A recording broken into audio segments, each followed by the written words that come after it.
కానీ మరి ఆ నిర్మాతను ఎలా బ్రతికించాలని అనుకున్నారా? వారి మీద సొంత డబ్బా కొట్టుకునేందుకు సినిమా తీసిన నేపథ్యంలో ఏ రకంగా న్యాయం చేయాలనుకున్నారు ఆ నిర్మాతకి? ఇప్పుడు నిర్మాతకి రెమ్యునరేషన్ ఇవ్వడం ఎక్కడ చూడలేదు. 2 ఎకరాల భూమిని, అది కూడా 20 కోట్ల విలువ చేసే భూమిని, ఆ ప్రాంతాన్ని ఏమాత్రం అభివృద్ధి చేయకపోగా ఇవాళ వారి మీద సినిమా తీసిన వారికి 2 ఎకరాల భూమిని కట్టబెట్టేందుకు ప్రయత్నం చేశారు. కట్టబెడుతున్నారు, అయిపోయింది. ఏంటి, ఎట్లా చూడాలి? ప్రజలు ఏ రకంగా అర్థం చేసుకుంటారు ఇవాళ? నవీన్ గారు, మీకు ఏబిఎన్ యాజమాన్యానికి, వీక్షకులకు, అలాగే ఈరోజు ఈ కార్యక్రమంలో పాల్గొంటున్న కిరణ్ రాయల్ గారికి, విద్యాసాగర్ గారికి ముందుగా నా నమస్మాంజలి. సార్, మనం ప్రత్యేకంగా కొత్తగా జగన్మోహన్ రెడ్డి గారు చేసే నిర్వాహం గురించి ప్రత్యేకంగా చర్చించుకునేది ఏముంటుంది సార్?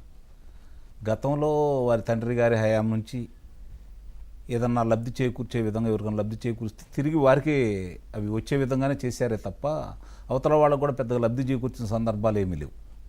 ఇప్పుడు ఇతనికి సంబంధించి యాత్ర అనేది ఏళ్ల పెట్టుబడే, వాళ్ళు సొంతంగా తీసిన చిత్రం అయితే కాదు, అది ఏళ్ల పెట్టుబడితోటి తీసిన చిత్రం అది, అందుట్లో ఎలాంటి సందేహం కూడా ఏమీ లేదు. అది కావచ్చు, రాంగోపాలం గారి కార్యక్రమాలు కావచ్చు, వీటన్నిటికి కూడా పెట్టుబడిదారులు వీళ్ళే. వీళ్ళ కోసం, లేకపోతే వీళ్ళ జీవిత చరిత్రను తీసుకొని స్వాతంత్ర సమర యోధులైనట్టు లేకపోతే ఉద్యమకారులైనట్టు వీళ్ళ గురించి ఎందుకు తీస్తారండి? ఎవరు తీరు. సొంతంగా వాళ్ళకు సంబంధించినటువంటి వ్యక్తులే దాన్ని తీయటం కూడా జరిగింది.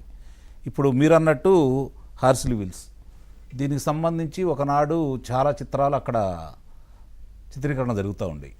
ఒక మంచి ప్రదేశం, దాంట్లో 2 ఎకరాలు, అంటే ఒక చిత్ర నిర్మాతగా కూడా చెబుతున్నాను నేను, 2 ఎకరాలు అనేది చిత్రానికి సంబంధించి అన్ని విభాగాలు అక్కడ సమకూర్చుకునే విధంగా మాత్రం అయితే అవకాశం ఉండదు. ఎందుకంటే ఒక స్టూడియో నడపాలన్నా లేకపోతే వివిధ శాఖలకు సంబంధించినవన్నీ అక్కడ నిర్మించాలన్నా కూడా 2 ఎకరాలు సరిపోదు. అంటే ఇది కావాలని ఆ వంక మీద ఇస్తున్నారని అయితే మాత్రం నిస్సందేహంగా భావించవచ్చు. చిత్రం నిర్మించాడనే కృతజ్ఞతతోటి ఇస్తున్నారని అయితే మనం భావించాలి, అంతకంటే వేరే ఆలోచన అయితే ఏమీ లేదు. ఇప్పుడు మీరన్నట్టు ఆ ప్రాంతాన్ని అభివృద్ధి చేయడం, ఏ ప్రాంతాన్ని అభివృద్ధి చేశారు చెప్పండి?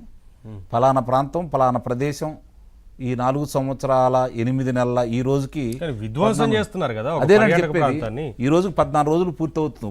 ఈ రోజుతో 14వ రోజు ప్రవేశించింది. ఇన్ని రోజుల్లో వారు ఒక మంచి పనులు, అంటే ఒక రహదారులు నిర్మించారని కానీ, గతంలో ఆగిపోయినటువంటి నీటి ప్రాజెక్టులని పూర్తి చేశారని కానీ, లేకపోతే రాజధాని నిర్మాణం పూర్తి చేశారని కానీ, తెలుగుదేశం పార్టీ 72% పూర్తి చేసినటువంటి చంద్రబాబు నాయుడు గారి ఆయన హయాంలో పూర్తి చేసినటువంటి పోలవరం దానికి సంబంధించి ఈరోజు ఎంతవరకు పూర్తి చేశారని కానీ, మరి ఆ రోజు ఇదే ఈయన రాయలసీమ వాసి అయ్యి ఉండి రాయలసీమకి పట్టిసీమ ద్వారా గోదావరి జలాలతోటి కృష్ణా పరియోగ ప్రాంతాన్ని సస్యశ్యామలం చేస్తే ఆ నీరు ద్వారా రాయలసీమకు నీరు అందించిన చంద్రబాబు నాయుడు గారి నదుల అనుసంధానం కార్యక్రమానికి వీళ్ళు ఏమన్నా కొనసాగించారా? ఏమి చేశారని చెప్పండి. వీళ్ళు ఏం మంచి చేశారు ఇప్పటి వరకు? ఏం మంచి చేస్తారని మీరు భావిస్తున్నారు? ఆంధ్ర రాష్ట్ర ప్రజలకు ఇంకా అదృష్టవంతులు ఏందయ్యా అంటే, ఇంకొక 62 రోజుల్లో ఈ ప్రభుత్వం ఇంటికి సాగనంపుతానికి సిద్ధంగా ప్రజలు ఉన్నారు కాబట్టి ఒక రకంగా ఆంధ్ర రాష్ట్ర ప్రజలు అదృష్టవంతులు. ఈ ప్రభుత్వం కానీ, ఈ పరిపాలకులు కానీ, ఈ నాయకులు కానీ, ఈ శ్రేణులు కానీ ఆంధ్ర రాష్ట్ర ప్రజానీకానికి ఏదైనా మేలు చేస్తారని చెప్పి కించెత్తు కూడా మనం భావించాల్సిన అవసరం లేదు. వాళ్ళకి ఏ కాడికి ప్రజలంటే ఓట్లను ఏ విధంగా వాళ్ళ దగ్గర నుంచి తెచ్చుకోవడానికి సాధనంగా ఉపయోగించుకుంటారు, దానికి కావాల్సినటువంటి అబద్ధాలు ఆడతారు, నేరాలు మోపుతారు. మీకు చిన్న ఉదాహరణ చెప్తాను, దీని గురించే కాదు, ఇందాక మీరు పత్రికలు దాని గురించి మాట్లాడారు కదా. 2019 మే 30 అధికారంలోకి వచ్చే నాటికి సాక్షి పత్రిక కావచ్చు, సాక్షి ప్రసార మాధ్యమం కావచ్చు నష్టాల్లో ఉంది. మరి ఇక్కడికి వచ్చిన తర్వాత, ఈరోజు వీళ్ళు వచ్చిన తర్వాత లాభాల్లో నడుస్తూ ఉంది. ప్రజల ధనాన్ని ఎలా వినియోగించుకోవాలో వాళ్ళకి తెలిసినట్టు ఇంకెవరో తెలియదు. 2004 నుంచి వాళ్ళ తండ్రి గారు మరణం పొందేంత వరకు కూడా విపరీతమైన కంపెనీలు పెట్టారు, విపరీతమైన లాభాలు ఆశించారు, లాభాలు సంపాదించుకున్నారు వాళ్ళు. మరి కానీ తర్వాత మరి అంత గొప్ప వ్యాపారవేత్త తర్వాత ఆ పరిశ్రమలో లాభాలు కానీ, కొత్త పరిశ్రమ కానీ స్థాపించలేదు. అంటే దాని అర్థం చేసుకోండి, ప్రభుత్వాన్ని అడ్డం పెట్టుకొని ఆ రోజు లబ్ధి పొందే విధంగా వాళ్ళకి ఇంత ఇస్తే తిరిగి ఇలా సంస్థలో పెట్టే విధంగా వాళ్ళిద్దరి మధ్య జరుగుతున్న ఒప్పందాలకు, వ్యాపార సంస్థలకి వాళ్ళకి జరిగిన ఒప్పందాల వల్ల అధికంగా లబ్ధి పొందిన వ్యక్తి జగన్మోహన్ రెడ్డి గారు.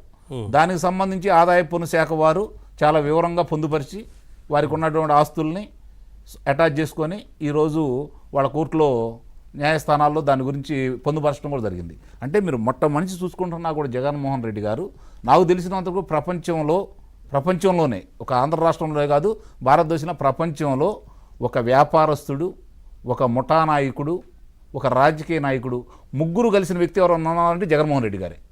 ఇందులో ఎలాంటి సందేహం కూడా లేదు. మరి ఇలాంటి వ్యక్తి ఈ రాష్ట్రానికి ఏదో మేలు చేస్తారని మీరు ఎలా భావిస్తారు?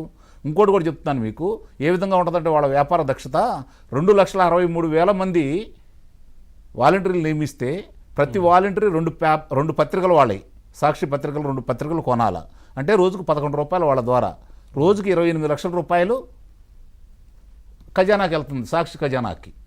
అంటే ఇంత వ్యాపార దృక్పథం ఉన్న వ్యక్తి. అవును, ప్రభుత్వాన్ని వ్యాపార దృక్పథంలోనే చూస్తున్నట్టు నిస్సందేహంగా ప్రజల గురించి కానీ ప్రజల అవసరాల గురించి కానీ వాళ్ళకి పట్టించుకోరు కదా. సార్ కిరణ్ రాయల్ గారితో మాట్లాడదాం. కిరణ్ రాయల్ గారు, ఏంటంటే ఒక పర్యాటక ప్రాంతాన్ని కూడా విధ్వంసం చేసి మొత్తం ఇక అక్కడ పర్యాటకంగా ఏమాత్రం అభివృద్ధి చేయకపోగా ఇవాళ